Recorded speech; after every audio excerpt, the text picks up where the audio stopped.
Keputusan Pengarah Jabatan Pendidikan Negeri Johor sempena sambutan Minggu Anti Dadah Sekolah-Sekolah Negeri Johor tahun 2021 yang akan dibacakan oleh saya, Cikgu Hamizi bin Osman, Pengetua SMK Tun Syed Nasir Ismail, Johor Bahru. Assalamualaikum warahmatullahi wabarakatuh dan selamat sejahtera. Guru-guru yang saya muliakan, murid-murid yang saya kasihi, serta seluruh warga sekolah yang saya hormati. Bersyukur kita kehadrat Allah Subhanahu Wa Taala kerana atas limpah kurnianya, maka dapat kita bersama-sama dalam sambutan Minggu Anti Dadah bagi tahun 2021. Pada tanggal 19 Februari setiap tahun, kita mengadakan sambutan ini untuk menunjukkan sokongan dan semangat kita bagi meneruskan usaha memerangi dadah habis-habisan daripada terus berleluasa. Komitmen untuk membendung ancaman dadah ini perlu diteruskan bagi memastikan bangsa dan negara kita bebas daripada ancaman musuh nombor satu negara ini.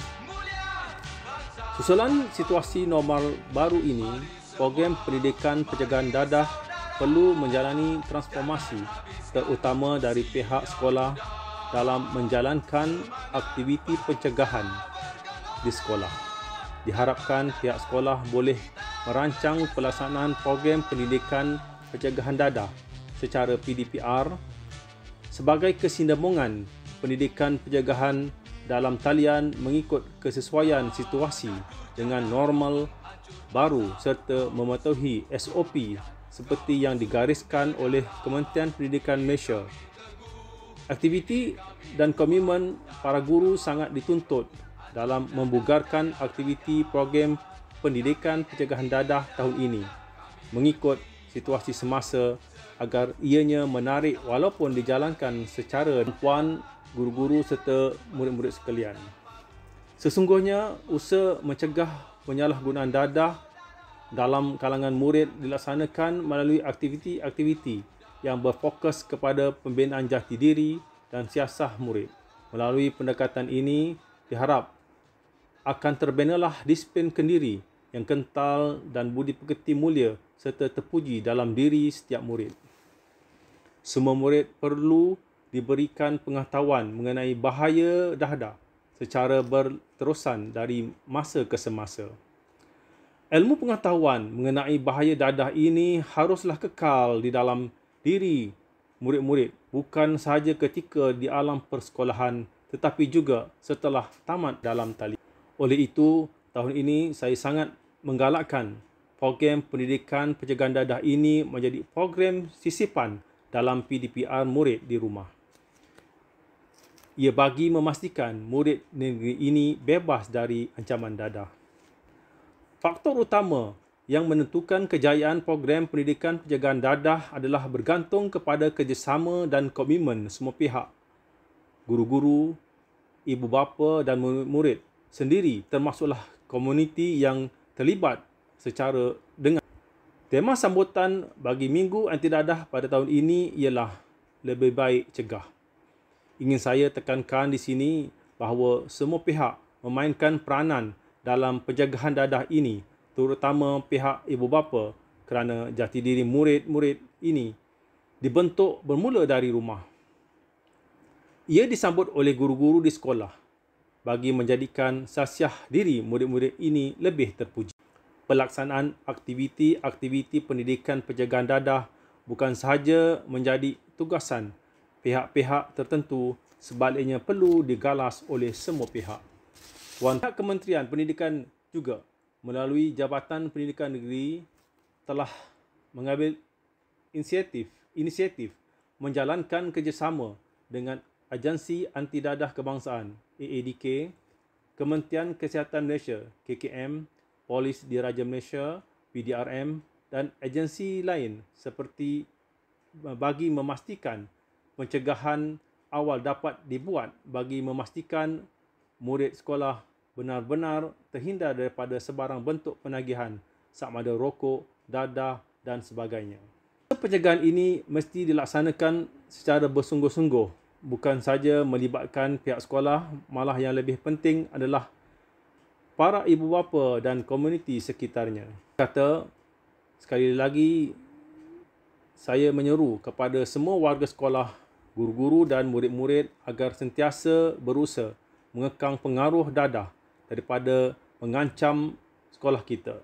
Marilah kita berganding bahu membimbing murid-murid kita agar mempunyai pengetahuan dan kesedaran tentang kesan dan akibat penyalahgunaan dadah bukan sahaja kepada diri mereka, malah terhadap kerukunan institusi keluarga, agama, bangsa dan negara. Mencegah lebih baik dari merawat. Ingat, kita jaga kita. Sekian, wabillahi taufik wal hidayah. Wassalamualaikum warahmatullahi wabarakatuh. Prihatin rakyat, darurat memerangi COVID-19. Berkhidmat untuk negara. Saya yang menjalankan amanah, Haji Syarudin bin Syari, Pengarah Jabatan Pendidikan Negeri Johor. Sekian, terima kasih. Dan salam sejahtera yang dihormati Tuan Pengetua Sekolah Menengah Kebangsaan Tun Syed Nasir, guru-guru kanan dan para pelajar sekalian. Pertama sekali saya ingin memperkenalkan diri. Saya Sarjan 179357 Muhammad Fidawi Yatim, selaku penolong pegawai perhubungan sekolah Tun Syed Nasir. Saya bertugas pelajar kena tahu apa itu dadah, maksud dadah tu. Yang pertama, dadah ni ialah satu bahan kimia psikoaktif, yang mana pertama dadah ni mempunyai kesan paling ketara ke atas sistem saraf pusat, yang mana sistem saraf ni ialah otak dan saraf tunjang. Yang kedua, dadah digunakan bukan untuk tujuan perubatan. Dadah yang tidak disyorkan atau yang tidak mengikut Kementerian Kesihatan tidak boleh digunakan lah. Yang ketiga, dadah yang diperolehi secara haram.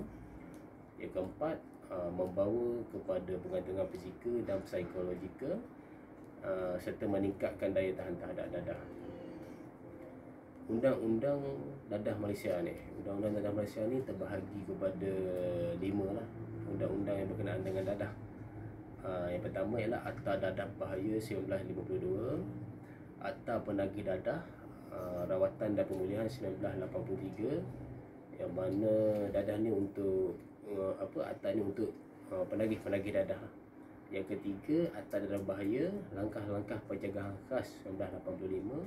Yang keempat, Akta Dadah Bahaya Penuju Hakkan Harta 1988, yang mana kes-kes yang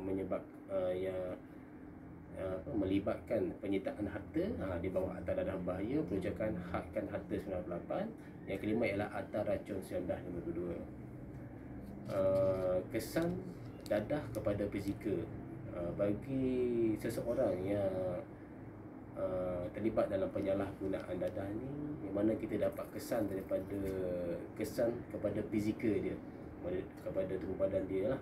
Yang mana yang pertama ialah pengaruh terhadap sistem penting pada tubuh badan, yang mana sistem penting pada tubuh badan ini seperti sistem pernafasan, sistem saraf, sistem jantung dan otot-otot badan lah. Yang kedua, kadar pernafasan menjadi lebih pendek dan perlahan, seperti semput kalau kita tengok di sini. Yang ketiga, kadar denyupan jantung berkurangan. Yang keempat, tubuh akan menjadi menggigil, seperti dalam kesejukan. Yang kelima, mata menjadi merah. Yang keenam, berat badan akan terjejas, yang mana kita dapat melihat di dalam iklan-iklan TV, kesan dadah kepada sosial ni, kepada masyarakat. Sini kita dapat lihatlah. Yang pertama, hilang minat dan tidak mempedulikan tanggungjawab terhadap pekerjaan, keluarga serta masyarakat sekeliling yang ada terlibat dalam penyalahgunaan dadah akan dipandang buruklah oleh masyarakat sekeliling. Yang ketiga, prestasi dan disiplin kerja merosot, tingkah laku dan sikap akan berubah. Yang mana kalau dari segi pelajar, Yang mana minat untuk belajar tu dah tak ada. Itulah maksud dia. Ibu bapa yang terlibat dalam dadah ni kebiasaannya lah akan porak-poranda dia punya hubungan tu. Yang kelima, perpisahan dan penceraian antara kerja. Saya semoga memberi manfaat kepada pelajar-pelajar semua.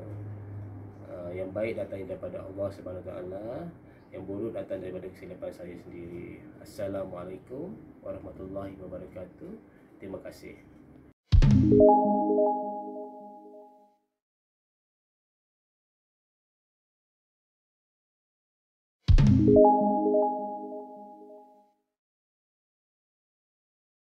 Didakwa mengikut Seksyen 39B Akta Dadah Berbahaya 1952, manakala 5 pula mengikut Seksyen 3-1 Akta Dadah Berbahaya Langkah-Langkah Pencegahan khas 1985. Bagaimanapun, beliau berkata 4 daripada keseluruhan tangkapan iaitu 17 individu sudah dibebaskan dan dijadikan saksi pendakwaan. Katanya polis terus mengesan suspek masih bebas dalam sindiket itu untuk dihadapkan ke muka pengadilan.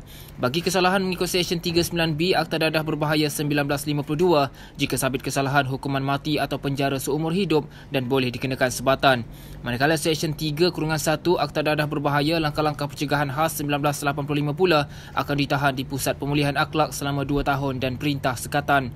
Beliau berkata demikian pada sidang media di Ibu Pejabat Polis Kontijen Johor pada Isnin.